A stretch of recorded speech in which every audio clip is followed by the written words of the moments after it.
か友達ってどうやって作るんって言いましたってなってそこからまた引いて返品しに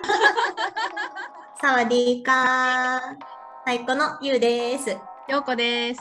あやむです。ということで、今日は太鼓初のスライド中妻のあやむさんに話を聞いていきたいと思います。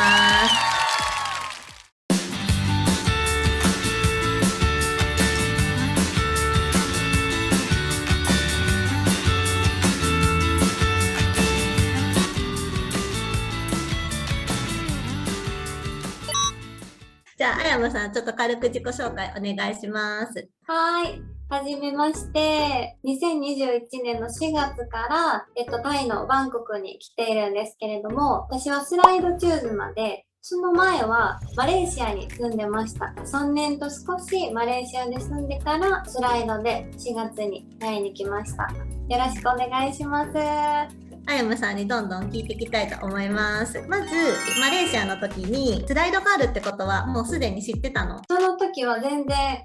知らなくて、もうマレーシアでの赴任が終わったら日本に本帰国だと思って生活してました。夫が駐在4年目になった時に別の国の可能性が出てきたっていう話をいただいて、スライド賛成っていう感じでしたね。2カ国目タイに行くって聞いたのはどれぐらいの時期だったの？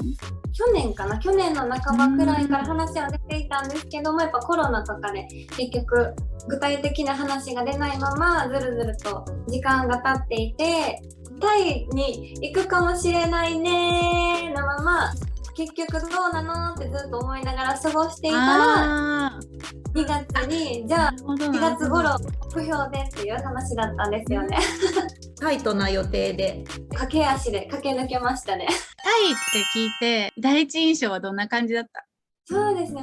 バンコクには来たことがなかったんですけど、プーケットには行ったことがあったので、しかも同じ東南アジアだし、多分なんか雰囲気は一緒だろうなっていう感覚があって、でマレーシアもすごく気に入っていたので、タイって決まった時は大賛成、楽しみにしてました。あ、やった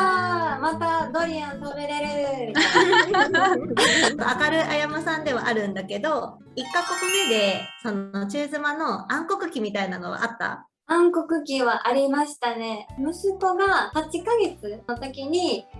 日本からタイに来て、その赤ちゃんの時って他のママ友の作り方もわからないし、その会社の方たちはみんな単身赴任の方が多くて、ご家族で来られてる方もいらっしゃらなかったので、同じ会社の中の奥様同士っていう関わりもなくて、友人作りが最初本当に苦労して、日本ではあんまり考えたことのなかった友達ってどうやって作るんっていう最初はそれで少し悩んだ時期があって、私の場合はそこからすごく仲良くしていただける方とも知り合えて、だんだん友達の輪が広がったりとか、今は Twitter とか SNS で知り合って、そのやっぱ同じ境遇の方とかだと親近感が湧いて、じゃあ一度会ってみましょうみたいなんで仲良くなった方とかもいて、そこからはもうエンジョイしてましたね。今後仕事とかどうしようとこういう悩みとかはそんなになんか全然もう暗黒期は乗り越えたっていう感じ？そうですね。キャリア面での暗黒期とかで言うと、結婚するまでは仕事をしていたっていうのもあったので、働かずして生活をするっていうこと自体が最初慣れなくてそれでなくてもこう駐在員の人がさ忙しくって家庭になかなか時間作れないでみたいなこととかも聞くしね、ワンオペ育児でなんか悩んでる人とかもたまにいたりするからいろいろあるよね。暗黒期の種類とかさ、キャリア面でも確かに海外で生活することでも駐在員として忙しくて時間が作れないことでも、確かにワンオペ育児になりがちではありますよね。やっと家族で過ごせたのに、パパさんは本業があるかなっていうので、ワンオペになりがちっていうのは結構あるあるかなと思います。スライドする上で心配なこととかっていうのは何かあったかな？コロナ禍の移動にはなるっていうので、やっぱり通常の移動の方法とはやっぱり勝手が変わることがいくつかあって、例えば飛行機が予定通りに飛ばないっていうことももちろんその他の方の話とかでも伺ってた。引っ越しに関しての話で言いますと、荷物とかもコロナ禍の場合はその予定通りにその次の国に行けない方の話もあるので、一度その引っ越し業者さんにお預けをして、実際にその本人たちが次の国に到着してから発送っていう手順になっています。入国許可証 COE っていうのをタイから発行していただかないと入れなかったんですけど、なんかその通常であれば1週間ほど、1週間程度あれば発行される予定のものなんですけど、私たちはマレーシアでタイ大使館でビザの申請をして COE の申請をしたんですけど、夫と息子の分だけ COE を先に出て、もう家も引き払ってホテルステイが始まってるのにまだ COE が出ず、で前日のお昼とかにもまだ出ていなくて、飛行機のやばい。もう出るって言われてるままずっとその当日のお昼にも出ずだったので、もうこれは無理だってなってフライトは翌朝だったんですよ。その前日の夕方ぐらいにもう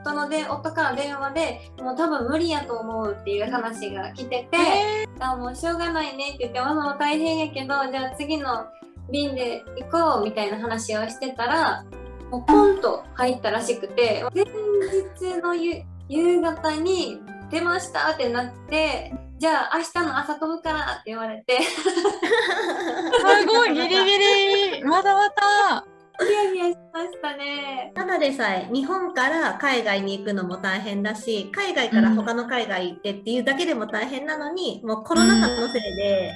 本当にリスキで駐在でついてくっていうことでいろんな未知の体験というかもういっぱいあるけど、コロナ禍だとよりなんか直前に決まったりとか、日本もタイももう日に日に状況が変わるから柔軟性というか寛容さみたいなものを鍛えられる気がする。確かにみんなが初めての事態だもんね、コロナ禍で何もかも進めていくっていうのが。スライドによって子育てでの不安や困ったこととか不安なことあれば教えてください。不安と言っていいのかわからないですけど、心配事といえば子供のマレーシアではローカルのナーサリー保育園に通わせてたんですけど、そこから一度退園して新しいところに入っていくことになるので、その環境の変化っていう面ではそこではちょっと心配がまだあります。スライドしても続けられそうな趣味とか習い事とかはしてる？趣味も習い事もしてます。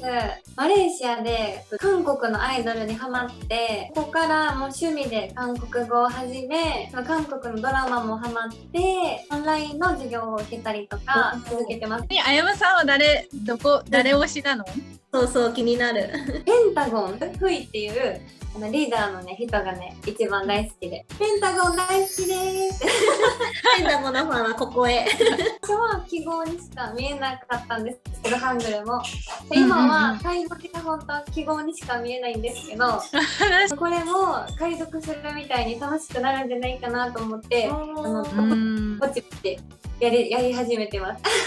もうすごい。じゃあスライドでどんなことに楽しみとか期待があったかな？やっぱりその土地の食文化とか、その国の雰囲気だとか、何か挑戦したいなっていう時に太鼓を知ることができたので、太鼓での活動も楽しみの一つでした。おー、嬉しい。すごいわかる。こういう風に頑張っていきたいみたいなのもだんだん皆さんと打ち合わせとか重ねるようにで楽しいです。太鼓のインスタを担当させていただいてるんです。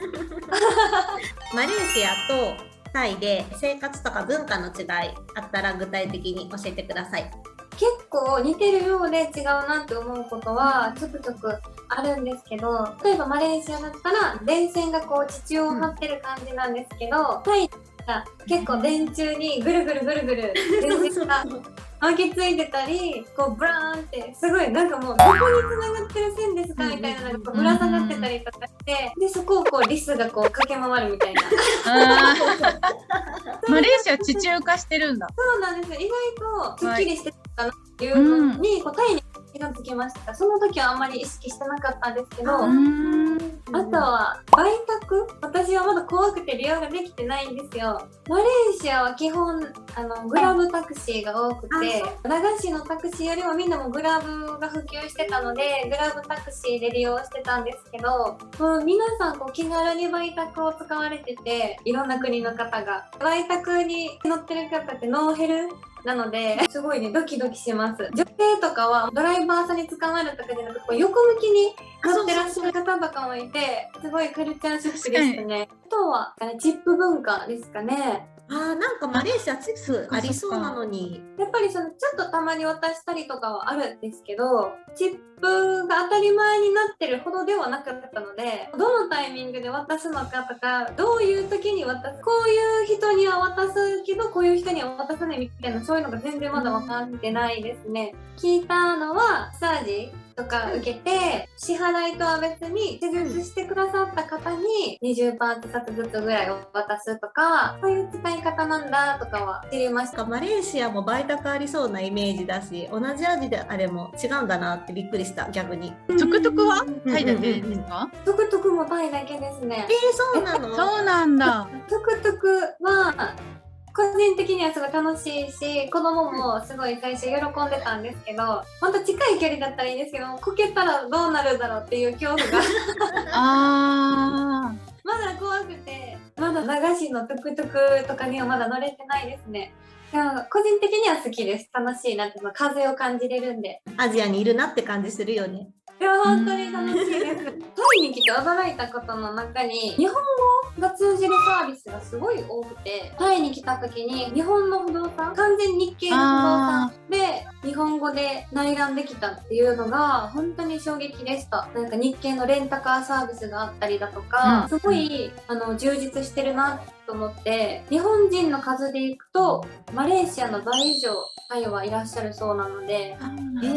そうなんだね。日本語のサービスも充実してるなっていうのは違いの一つですね。マレーシアはあやさんみたいな感じのメイドさんがつくのが一般的な駐在員の生活スタイル？私はそのメイドさんっていうのを全然利用したことがない方だったんです。で、一部の方はマレー系ではなく他の国からの出稼ぎのメイドさんを、抱えのメイドさんとかをつてとかで紹介し合ったりとかして来てもらったりだとか、私の周りでは利用してない方の方が多かったです。そうなんだ。じゃあどちらかといったらタイの方がそういう利用機会は多いのかな。バンコクは結構あやさんに来てもらう人とか多いですもんね。出入りしてる人パタヤも多かったかも、あやさん。今はサービスアパートに私は引っ越したので、このサービスアパートで専属でいらっしゃる方たちが定期的にお掃除とベッドメイキングとタオル交換をしてくださる感じですかね。本当に助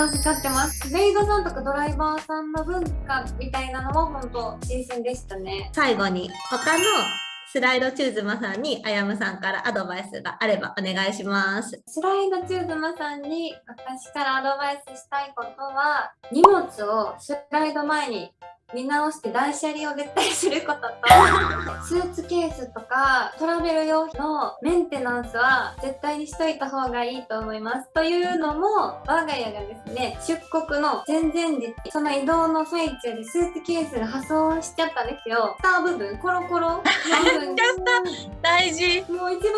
大きいぐらいのやつだったんで、飛び立とうとする前々日ぐらいに買い直して、慌てた中買い直したんで、もうなんかすごい判断能力も疲れ果てて鈍ってて、預け荷物の規格外のすごい特大買っちゃってそこからまた引いて返品しに行った。ダンスはしっかりしといた方がいいと思いますめっちゃ説得力あるあやむさん、日本から海外行くときとスライドのときとどっちが引っ越しは大変だった？でも引っ越しの大変さでいくとどっちも大変ですけど、日本からも結構大変だった記憶があります。家電とか処分していくものとか結構あるじゃないですか。やけど、海外から海外やともう家具家電備え付けの場合がすごく多い。本当に自分たちのものを持っていくっていう感じだったので、なんか日本からよりはなんかもうちょっと動けたかなっていう。あとその引っ越し2回目っていうのもありますし、そんなに戸惑わなかったかなっていうのもありますね。ということで、今回の動画が少しでもスライドチューズマさんのお役に立てればいいなと思ってます。わからないことや聞きたいことがあれば YouTube コメント、インスタの DM にいつでも聞いてください。チャンネル登録と高評価よろしくお願いします。お願いします。バイバーイ。バイバイ。